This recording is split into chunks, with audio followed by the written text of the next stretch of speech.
Tërditën pritje për atë se këtë ta propozoi presidentja Gordana Siljanovska-Davkova për guvernator të ri të Bankës Popullore, edhe pse çherët në mëngjes paralajmëroi se emri është i njohur dhe se atë duhet ta kumtoj kuvendi, ku sipas ligjit dorëzohet propozimi. Vetëm disa orë më vonë, presidentja, edhe pse përsëriti qëndrimin se emri është i njohur, shtoi se para nisjes së saj në udhëtim zyrtar, dokumenti do të saktësohet në vijim. Deneska ќе bide finalizirano pred dëzaminam za Italia. Kjo tha para se të paralajmërohet takimi me kryeministrin Mickovski, i cili shkoi në rezidencën e presidentes që ta mësoj emrin që të propozoj deri në kuvend. Mickovski pohonte se deri në mbajtjen e takimit nuk e ka ditur se cili nga 3 kandidatët që u përmendën në opinion është propozuar.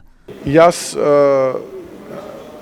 ги знам имињата на кандидатите кои што беа на разговор со председателката и за сите тие имам своje лично мислење.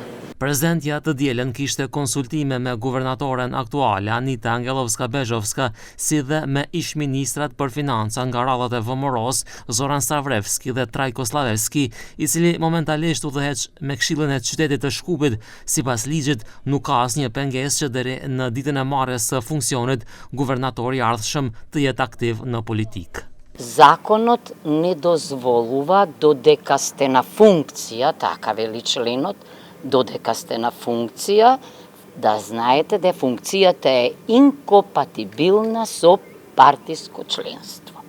Така вели.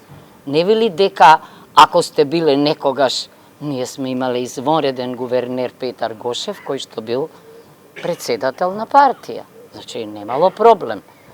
По тоа, работата е вие, додека функционирате, да заборавите на партиски влијанија и да се водите од предизвикот на професијата. Edhe pse sipas kushtetutës guvernatorën e propozon presidenti i shtetit, zgjedhja e tij duhet të jetë në koordinim me shumicën parlamentare, për shkak se për zgjedhje nevojiten vetëm 61 deputet apo shumicë e thjeshtë.